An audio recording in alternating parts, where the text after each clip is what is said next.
What's going on YouTube? We got another video today, and today is going to be a guide on how to get level 100 and overall 99 as fast as you can in PGA Tour 2K25.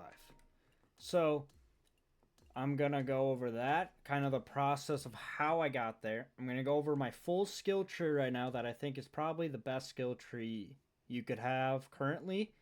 I'm based on my opinion from what I've like tested and stuff. And then I'm also gonna go over my attributes and which archetype I used and why. So first of all, let's get into my player. So as you can see right there, we have a level 100 technician at 99 overall maxed level character. So we have done Rebirth, which you need to do for your skill tree. I will have the link to that description if you don't know what Rebirth is in the description of this video. And basically, if I go into my player, when you get to a 90 overall, you can Rebirth. So you start at any new player you create. We'll start at level 25, which gets you enough skill points to put onto an 88 overall with ever playing with that archetype, and you'll use about 3200 VC. And then what that does is unlocks all the skill types that you can get. So this is behind having a powerhouse archetype of 85 overall or better. So if I just upgrade one archetype, like my technician, I can't unlock this even though my technician could be 99 overall until I get powerhouse to 85. And it's same with all the other ones. So make sure you do Rebirth. So I have a technician build, and I'm going to move the camera for you guys so that you can see this.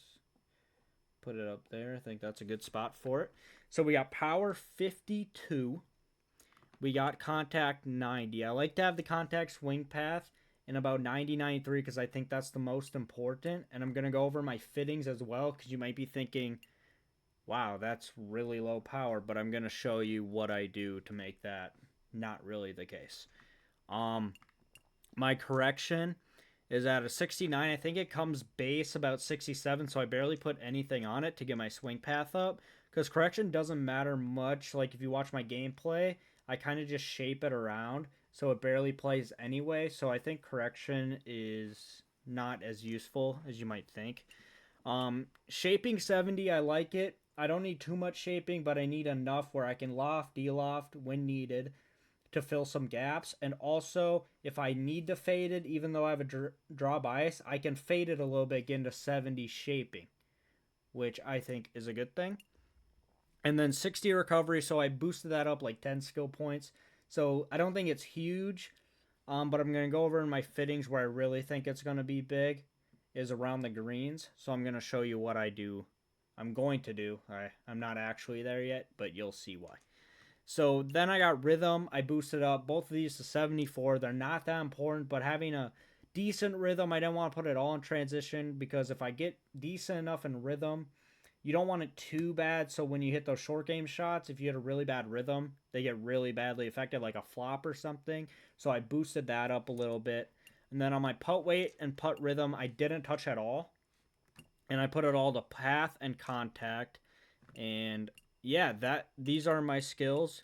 I think this is a really good build.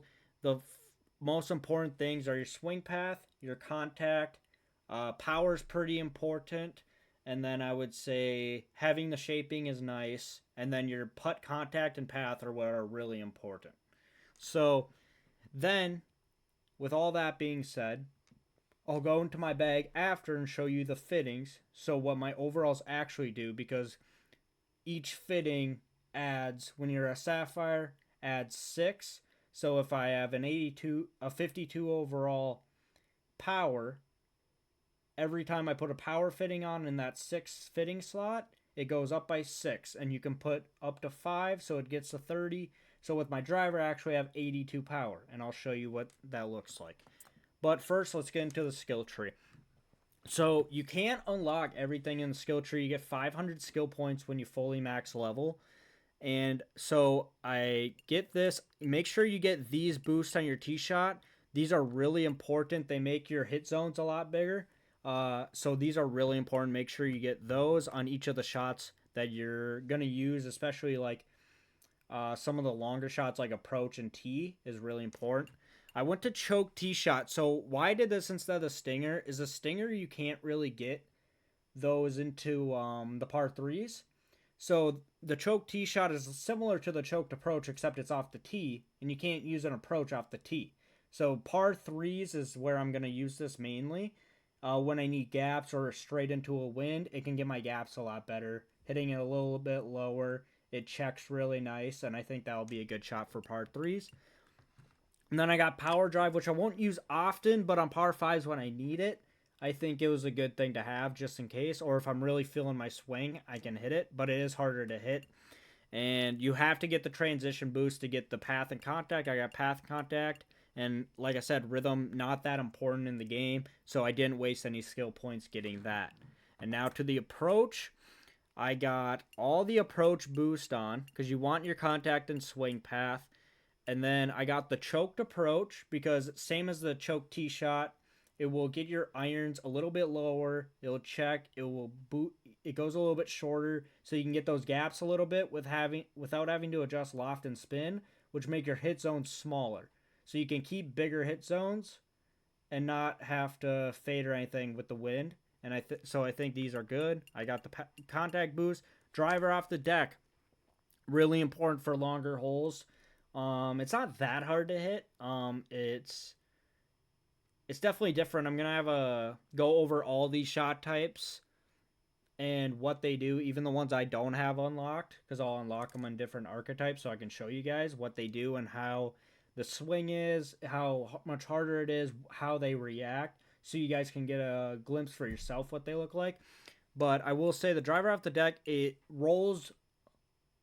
There's big bounces, and it's really hard to stop near the pin as to 2K23 if you played it. So that's something to keep in mind, but I do think it's not that hard to hit.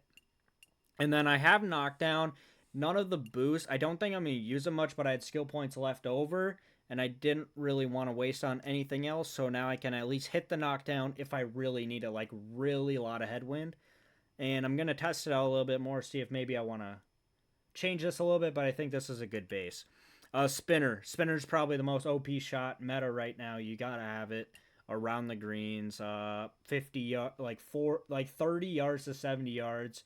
You gotta have the spinner shot. One hop, two hop stop. It's huge. It's gonna help you score. Gonna help you get out of some trouble as well. Get the boost there to make sure you're hitting them the entire time, because the longer ones you get, so like the 60 yarders, if you do hit a really bad plane or contact, it will go pretty offline. So that's one thing. I have the runner just because I wanted to get to the spinner. It's really not a shot you're going to use, so don't get the boost on the side and waste anything. And the pitch, you're really not going to use the pitch once you get the spinner and everything. So don't waste any skills on these boosts, okay? And then recovery. I just use this to get the punch shot. Little bit of a boost. It's really not anything I really needed. So this side, the choke punch, don't need it. The punch is already low enough. The choke punch is even like weirder, to be honest. So it's like it's not really usable. The recovery is not needed at all, to be honest. You can just hit different shots out of there. The rough isn't that penalizing anyway. So if you have your contact and swing path up, you don't need the recovery big hit boxes to get it out. Super flop's really big for when you get into trouble into heavy rough, so get those boosts to make it a little bit bigger, a little bit more forgiving. Very important. Same with the flop. So the difference is the super flop, as you can see, it goes a lot shorter than the flop. It goes about 12, like half basically. So like my 62-degree wedge super flop goes 12 yards. My flop goes 24. Both very important. The super flop especially. Because it's not as penalizing as the flop is. So the super flop in like rough, heavy rough, so you can't hit like a big spinner or anything to get it next to the pin when there's a lot of slope or everything. The super flop's going to be really clutch. And then the splash shot, I got the boost here. Probably don't need them. I might actually go respec eventually and get those boosts off because you don't really need them. You barely use the splash shot at all. Power pick, I just went over this. I've used it a couple times, barely. It's a very weird shot. You probably won't need it. You'd probably have a better option in this, just hitting like a lofted wedge out of the bunker, like a full approach shot or a choked approach, instead of the power pick. It comes off weird. It's hard to control. But you want to get the pick. And I didn't waste anything on the boost because there's so much. And the bias is so minimal. So it's basically pretty straight up and down unless your lie's really bad. But you can usually get it pretty straight. And it's not that penalizing when you barely miss it. So I don't feel the need for the boost on the contact or swing path on this and waste 32 skill points. Okay? Because that's a full another, like, 2 skills you can learn there. And then around the green, I probably didn't have to get, it helps a little bit. The chip, get the boost, it helps a little bit, not a crazy amount. But then I went this path because both these suck. Leg putt and bump and run. I'll never use the bump and run ever. Like, ever. Leg putt, so it also kind of sucks. It doesn't do much. It, like, boosts your transition a little bit. It gives you more, like, distance forgiveness, which you really don't need.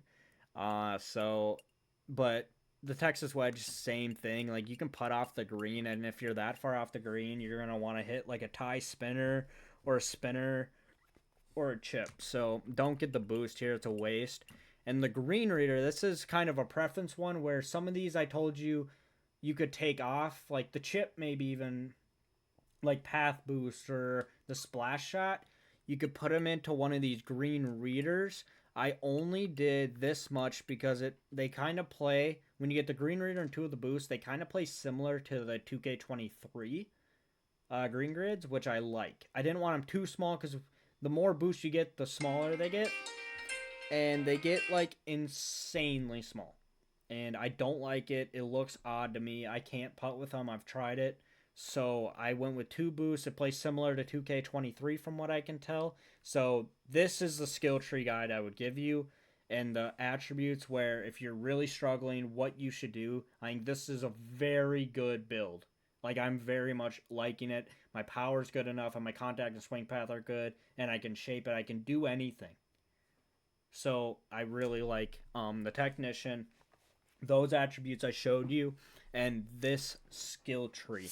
Now let's go into fittings. So how fittings are really important as well in order to rebuild, because as you can see, my power is really bad, but I use fittings in order to overcome that. Okay, so if I go into my golf bag right now, you're going to see the wrong driver because I've been leveling it up for fun because I think it sounds good. So if I go into my main driver I've been using, it's a Sapphire. It has all power fittings on it. So as you can see, plus 30 power there, which gives me to an 82 overall power. And if I go into my bag, so if I go into upgrade here, you can see it carries 290 yards, okay, at a 52 overall with fittings and Sapphire. And next season you're going to evote even more, which will probably get even 10 more, like 92. But even a 99 overall power is only 297. So you're only losing about 7 yards of distance and making sure you get contact and swing path that are in a good spot. So I put all power fittings on my driver. My same thing with my 3-wood and all my irons. Just power fittings. Get them up because your contact and boot, swing path, already good. Already in the 90s. So now you got all these important attributes, 82 and above. And the power is not even that big of an important one. The contact swing path is so important for how this swing is. Now, this is the one I said I haven't done yet because I'm not fully leveled these up yet because I just got them. But I'll show you what I'm going to do with them. So if I go to upgrade my wedges, what I'm planning to do, because my contact and everything's good. So if you look at my gapping, it goes about 120 to 143. But with the choked approaches and the loft and stuff, I'm not too concerned about that 23-yard difference, honestly, because I can just hit a choked and then just loft it and stuff like I'd have to anyway. So what I'm going to do is I might put one power fitting on to give it a little bit more power, but then I'm going to go into um shaping a little bit so I can loft and deloft it more, which helps those gaps a little bit even more. So I'll probably put two shaping, two recovery, so that I'll get plus 12. So I'd be at 72 recovery to help your lie ranges a little bit. Might even do three and then do one shaping and one power, or maybe um so I'm gonna mess with recovery, shaping, and maybe one power, maybe not. I really don't think I'm gonna need to, even with that gap. It's really not noticeable at all because I just use the choked approach or choke tee shot and lofted like I'd normally have to anyway. So especially if I add a shaping fitting or two, it will help it even more. You get to get into those spots. So that's my entire bag. Oh wait, let's go into putting as well. I don't have any fittings on my I don't have any fittings on my ball because we don't use consumable balls in competitive in TGC, so I don't even mess with them. But here I put half swing putt path, half putt contact. So both are 80 overall. So in what I said, your power, your putt path and putt contact, your swing path and your contact are the 5 most important things for attributes. And I have them all 81 or above. And these two are probably way less important and easier to hit than a normal swing. Swing path and contact are definitely king, and an 82 overall power losing only like 5-6 yards, it's so worth it. Okay? So I think this is, for right now, the best build you can get right now, showing you from a 99 overall technician. And like, this is just, I think this build will give you everything you need, unless you're really good in an area where you think maybe you can go more power or whatever it is, or maybe you're still struggling with maybe shaping. Maybe you'd like to shape it a little bit more, take a little bit off of path or contact if you're good with those, and take some off correction or transition. But overall, that's a good base to have and take reference from, because I'm really liking that build. Now, like I said, I got here very fast. I'm probably one of the first people that are 99 overall and max level. So how did I do this so fast?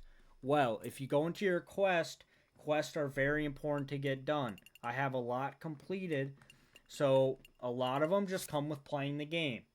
So a lot of them, they didn't show it there, is going to be from career mode.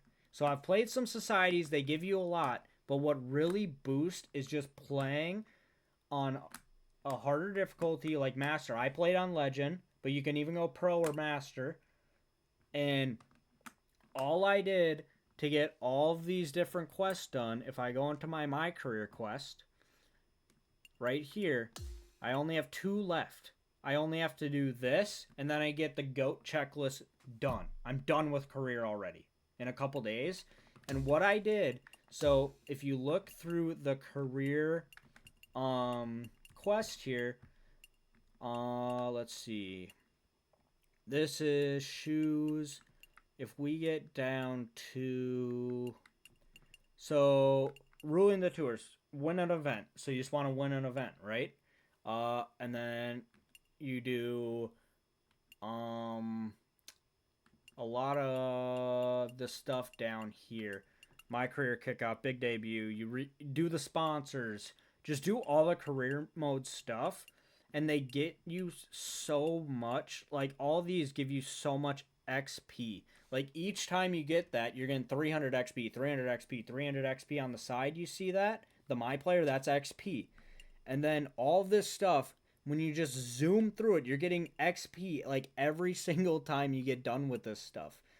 And it just boosts you so fast when you get all these done. So, like there, 300. Accelerate. Place top 30 at the BMW. Bang. Ruling the tours. Win the tour championship. Bang.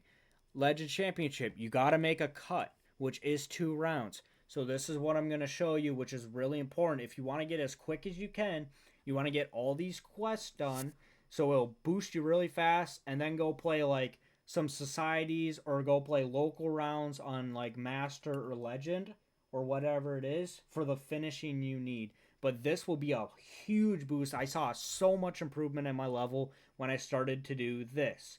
So, in my career, you have settings. You want to put your user sim amateur. It makes your guy play insanely good when simulating. Opponent difficulty, you want to put your opponent difficulty, you want your user sim skill insanely high so your guy does insanely well. CPU skill all the way lower. They shoot like 15 over an event, and your guy's shooting under par. Okay? Very simple. And you want to set your settings, your regular event settings, 1 round, full round, full round. Your alternate event, signature event, your FedEx Cup, you want 1 event. The only one you want to do is 2 rounds for the majors the first time you go through it, because you have to make a cut. So you have to make the cut in order to get that full quest done. So you want to do that. And when you're doing this, what you're going to do is you're going to play. Don't even do all the training and stuff. You can do the training. You get an XP boost. You do. So you can do the training if you want. And if you do, try to find like the putting one or something. That's a lot quicker. And then for your sponsors, to get your sponsors up, these multiple events here are actually really important. So they aren't here now, but sometimes you'll have a multiple event, like it just said, not just pre-tournament. If it's pre-tournament, it's only a practice round, like this. But if it shows multiple events, click into it, and if there is one, it'll say sponsor event and what the brand is on here, and you can play it. It's like a challenge training thing, and it boosts your sponsors a lot because you got to get so many sponsors up to a higher level, and those also give you some XP when you go through them, and they also give you cosmetics and VC, so that's going to give you a lot of VC. Same with these quests. Like you see, I have 7,700. Oh, wait, maybe you don't see. I have 7,700 VC right there, and I haven't spent a dime past the Legend Edition, and I have a guy at 90, a guy at 99, and 3 guys at 85 after that. So, and I still have a crap ton of EC, and we're only like 2-3 days into early access. So now what you're going to do is don't play event, do interactive sim. What that's going to do is make you play the final 4 holes, and you're going to be starting with such a big lead that even if you're not very good at the game, you play on like a master or pro setting, you'll easily win the tournament. Like easily. Like easily. So just do a higher XP multiplier, get the XP from playing, and then you're going to be getting like holes played, all that while you get this done, doing these 4 holes, 4 holes, 4 holes, that you're getting XP from that. So it's just XP galore, and you're getting so much done, and that's how I got done so fast. You do an interactive sim, you win the event, bang, go to the next one, do interactive sim, bang, go to the next one, get all the majors done, and then the next thing to do to make sure you do before every event is do a rival. They give away XP and VC when you beat them, and also the first time you beat them, like Tiger Woods gives a legendary Scotty Cameron. So you want to beat all the rivals. Also beating rivals are a quest. You get more XP. And you want to do the interviews. You got to do at least like 20 interviews and conversations to get your popularity up, and do so many interviews so that you get those quests. So this career mode is definitely the way, and this is definitely the build. So overall, you definitely want to do career mode in order to get 99 overall, level 100 the fastest, okay? Definitely career mode. And then that build on a technician archetype with those fittings, great build. So that would be my recommendation. But I hope you guys like this video. It's a little bit of a long-winded one, but it had a lot of information in it. If you guys do like it, give it a like, give it a comment. It helps the algorithm immensely for this content to get out to people. And also leave a sub. I'm trying to get to 200 by the end of March. The channel's been growing a lot recently, so I really appreciate it. And again, if you guys are confused about the Rebirth, I'll have that link to the video in the description that I made. It's like a 5-minute video, just walks you through how to do a Rebirth so you can unlock all those skill tree shots. And then also, if you want to watch me live, I've been multi-streaming on YouTube and on Twitch. I'll leave my Twitch link in the description as well. So a follow there would help me a lot as well. So I'd really appreciate it. I hope you guys like the content, and I'll see you guys tomorrow. Peace.